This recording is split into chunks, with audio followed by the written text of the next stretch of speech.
সংবাদ সবাইকে স্বাগত জানাচ্ছি। আমি ফিরোজ তোহা। শুরুতেই সংবাদ শিরোনাম জানিয়ে দেব এই মুহূর্তে হাতে পাওয়া সর্বশেষ গুরুত্বপূর্ণ আপডেট বাংলা সংবাদ। শুরুতেই জানাবো, নির্বাচনে ভারতের অযাচিত নসিহত গ্রহণযোগ্য নয়। বাংলাদেশের আসন্ন জাতীয় সংসদ নির্বাচনকে কেন্দ্র করে ভারত নসিহত করেছে মন্তব্য করে পররাষ্ট্র উপদেষ্টা মোহাম্মদ তৌহিদ হোসেন বলেছেন, ভারতের এই অযাচিত নসিহত অগ্রহণযোগ্য। আমরা একটি সুষ্ঠু নির্বাচনের দিকে এগিয়ে যাচ্ছি। এর জন্য প্রতিবেশীদের কাছ থেকে কোনো নসিহত গ্রহণ করবার প্রয়োজন নেই। এবারে জানাবো, 25শে ডিসেম্বর সকাল 10টায় ঢাকায় অবতরণ করবেন তারেক রহমান। আগামী 25শে ডিসেম্বর সকাল 10টায় যুক্তরাজ্য থেকে বাংলাদেশ বিমানের নিয়মিত ফ্লাইটে বিএনপির ভারপ্রাপ্ত চেয়ারম্যান তারেক রহমান হজরত শাহজালাল আন্তর্জাতিক বিমানবন্দরে অবতরণ করবেন।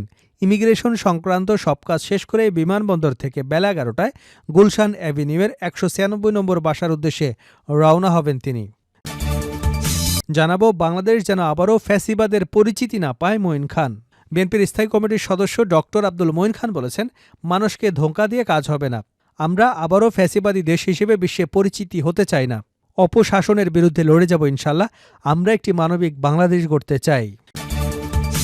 এদিকে খালেদা জিয়ার উদ্দেশ্যে ফ্যাসিস্টদের মতো কথা বলেছেন জামায়াত প্রার্থী, ক্ষমা চাইতে হবে। জামায়াত ইসলামের প্রার্থী রেজাউল করিম তার বক্তব্যে খালেদা জিয়াকে উদ্দেশ্য করে ফ্যাসিস্টের মতো কথা বলেছেন। এজন্য তার বক্তব্য প্রত্যাহার সহ তাকে ক্ষমা চাইতে হবে বলে মন্তব্য করেছেন লক্ষ্মীপুর ৩ আসনের ধানের শীষের প্রার্থী ও বিএনপির যুগ্ম মহাসচিব শহীদুদ্দিন চৌধুরী অ্যানি। এবারে থাকছে সজীব ওয়াজেদ জয়ের পক্ষে রাষ্ট্রনিযুক্ত আইনজীবী নিয়োগের আদেশ। জুলাই গণঅভ্যুত্থানের সময় সংগঠিত মানবতা বিরোধী অপরাধের একটি মামলায় ক্ষমতাচ্যুত প্রধানমন্ত্রী শেখ হাসিনার ছেলে সজীব ওয়াজেদ জয়ের পক্ষে রাষ্ট্রনিযুক্ত আইনজীবী নিয়োগের আদেশ দেওয়া হয়েছে। এবং সর্বশেষ জানাবো আন্তর্জাতিক সংবাদ। ইসরায়েলি সেনাদের গণহারে দেশত্যাগ নিয়ে সতর্কতা। নতুন সংকটে পড়েছে ইসরায়েলি সেনাবাহিনী। শত শত সেনা সদস্য পদত্যাগপত্র জমা দিচ্ছেন। সেই সঙ্গে বেড়েছে সেনা সদস্যদের দেশত্যাগের সংখ্যা, যার ফলে কর্মী সংকটে পড়েছে দেশটির সেনাবাহিনী। এমন পরিস্থিতিতে সেনা সদস্যদের দেশত্যাগ সম্পর্কে সতর্ক করেছে ইসরায়েলি বাহিনী। প্রিয় দর্শক, আপনি যদি ফিলিস্তিনকে সমর্থন করে থাকেন তাহলে ভিডিওতে একটি লাইক দিন আর কমেন্ট করে জানিয়ে দিন ভিডিওটি আপনি বাংলাদেশের কোন জেলা থেকে দেখছেন। চ্যানেলে নতুন হয়ে থাকলে চ্যানেলটি সাবস্ক্রাইব করে রাখুন। নির্বাচনে ভারতের অযাচিত নসিহত গ্রহণযোগ্য নয়। বাংলাদেশের আসন্ন জাতীয় সংসদ নির্বাচনকে কেন্দ্র করে ভারত নসিহত করেছে বলে মন্তব্য করেছেন পররাষ্ট্র উপদেষ্টা মোহাম্মদ তৌহিদ হোসেন। তিনি বলেন, ভারতের এই অযাচিত নসিহত গ্রহণযোগ্য নয়। আমরা একটি সুষ্ঠু নির্বাচনের দিকে এগিয়ে যাচ্ছি। এজন্য প্রতিবেশীদের থেকে কোনো ধরনের নসিহতের প্রয়োজন নেই। বুধবার বিকালে সচিবালয় নিজ কার্যালয়ে সাংবাদিকদের সঙ্গে আলাপকালে এসব কথা বলেন তিনি। তৌহিদ হোসেন বলেন, শেখ হাসিনা ভারতে বসে আগে সোশ্যাল মিডিয়ায় বক্তব্য দিতেন, এখন তিনি সংবাদ মাধ্যমেও বক্তব্য দিচ্ছেন। তার বক্তব্য যথেষ্ট উস্কানি আছে। আদালতের মাধ্যমে দণ্ডপ্রাপ্ত হয়ে তিনি পাশের দেশে বসে অস্থিরতা সৃষ্টির চেষ্টা করবেন, এটাতে তো আমাদের আপত্তি আছেই। আমরা তো তাকে ফেরত চাইবই, কিন্তু ভারত শেখ হাসিনাকে ফেরত পাঠাচ্ছে না, তার বক্তব্য বন্ধ করছে না, উল্টো সব শেষ তারা কিছু নসিহত করেছে। পররাষ্ট্র উপদেষ্টা বলেন, বাংলাদেশে নির্বাচন কেমন হবে এটা নিয়ে আমরা প্রতিবেশীদের উপদেশ চাই না। এ সরকার অত্যন্ত ভালো পরিবেশে একটি নির্বাচনের আয়োজন করতে চায়, যা গত 15 বছর ছিল না। এখন ভারত এটা নিয়ে আমাদের উপদেশ দিচ্ছে। এটাকে আমি অগ্রহণযোগ্য মনে করি, কারণ গত প্রহসনের নির্বাচনগুলোতে তারা কোনো শব্দ করেনি। এখন আমরা যখন একটি ভালো নির্বাচনের দিকে যাচ্ছি তখন তারা নসিহত করছে, এটা অগ্রহণযোগ্য। এ সময় ভারতের 7 সিস্টার্স নিয়ে সম্প্রতি এনসিপি নেতা হাসনাত আবদুল্লাহ দেওয়া বক্তব্যের বিষয়ে এক প্রশ্নের জবাবে পররাষ্ট্র উপদেষ্টা বলেন, বাংলাদেশে কোনো সন্ত্রাসবাদে বিশ্বাস করে না। আমরা কোনো বিচ্ছিন্নতাবাদীকে আমাদের ভূমিতে আমরা আশ্রয় দেব না। একজন রাজনৈতিক নেতা বলতে পারেন, কিন্তু এদেশের কোনো সরকারই এটাকে সমর্থন করবে না। ৭১-এর মহান মুক্তিযুদ্ধ নিয়ে ভারতের প্রধানমন্ত্রী নরেন্দ্র মোদীর বক্তব্যের জবাবে তৌহিদ হোসেন বলেন, ভারত সবসময় মুক্তিযুদ্ধে বাংলাদেশের ভূমিকাকে খাটো করে দেখানোর চেষ্টা করেছে, এটা গ্রহণযোগ্য নয়। 25শে ডিসেম্বর সকাল 10টায় ঢাকায় অবতরণ করবেন তারেক রহমান।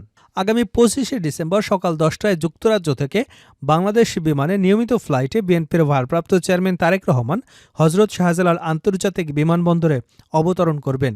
ইমিগ্রেশন সংক্রান্ত সব কাজ শেষ করে বিমানবন্দর থেকে বেলা 11টায় গুলশান অ্যাভিনিউয়ের 196 নম্বর বাসার উদ্দেশ্যে রওনা হবেন তিনি। তারেক রহমানের আগমনকে স্মরণীয় করতে বিএনপির পক্ষ থেকে ব্যাপক প্রস্তুতি নেওয়া হয়েছে। এ নিয়ে গতকাল সোমবার রাতে গুলশান চেয়ারপারসনের রাজনৈতিক কার্যালয়ে স্থায়ী কমিটির বৈঠক অনুষ্ঠিত হয়েছে।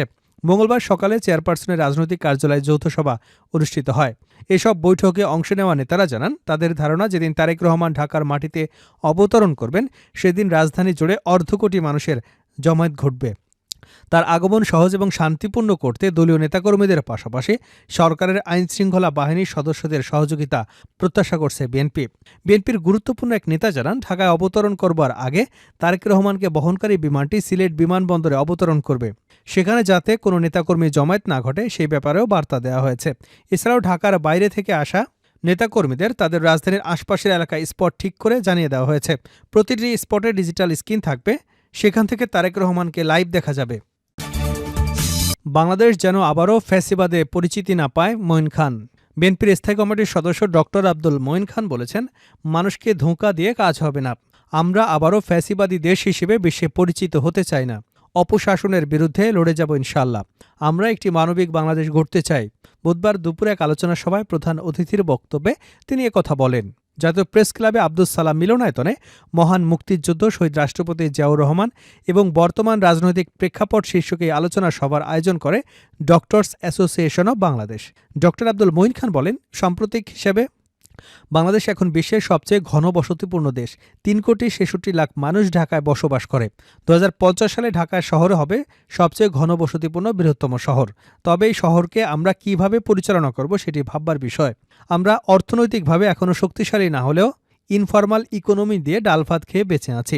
ভবিষ্যতে যারা দেশ পরিচালনার দায়িত্ব নেবেন তাদের এসব বিষয়ে কাজ করতে হবে, যে কাজ মাত্র 3.5 বছরে করেছিলেন শহীদ রাষ্ট্রপতি জিয়াউর রহমান। তিনি বলেন, আওয়ামী লীগ দেশে সবার পরিবর্তে আত্মসেবায় শুরু করেছিল, যাকে অলিগার্কি ব্যবস্থা বলা যায়।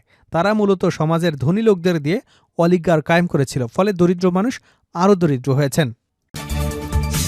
ইসরায়েলি সেনাদের গণহারে দেশত্যাগ নিয়ে সতর্কবার্তা। নতুন সংকটে ইসরায়েলি সেনাবাহিনী। শত শত সেনা সদস্য পদত্যাগপত্র জমা দিচ্ছেন। সেই সঙ্গে বেড়েছে সেনা সদস্যদের দেশত্যাগের সংখ্যা, যার ফলে কর্মী সংকটে পড়েছে দেশটির সেনাবাহিনী। এমন পরিস্থিতিতে সেনা সদস্যদের দেশত্যাগ সম্পর্কে সতর্ক করেছে ইসরায়েলি সেনাবাহিনী। ইসরায়েলি গণমাধ্যমের বরাত দিয়ে টিআরটি ওয়ার্ল্ড জানিয়েছে, চাকরি ছাড়ার জন্য শত শত আবেদনপত্র জমা পড়েছে। সেই সঙ্গে অফিসার এবং নন কমিশনড অফিসাররা ব্যাপক হারে দেশত্যাগ করছেন। প্রতিবেদনে বলা হয়, এখন পর্যন্ত নিয়মিত বাহিনীর অফিসার এবং এনসিওদের কাছ থেকে পদত্যাগপত্রের জন্য 500টি আবেদন জমা পড়েছে। তবে আবেদনগুলো কখন দাখিল করা হয়েছে তা নির্দিষ্ট করে বলা হয়নি। প্রতিবেদনে বলা হয়েছে যে সামরিক কর্মকর্তারা জনবল সংকট নিয়ে উদ্বিগ্ন জানিয়েছেন। সেনাবাহিনী নিয়মিত বাহিনীতে কর্মরত স্থায়ী কর্মীদের কাছ থেকে আরও পদত্যাগপত্রের অনুরোধ আসতে পারে বলেও ধারণা করা হচ্ছে। সেনাবাহিনীর হাজার হাজার অফিসার এবং নন কমিশনড অফিসারদের দেশত্যাগ না করার বিষয়ে রাজি করাতে হিমশিম খাচ্ছে বলে জানা যাচ্ছে।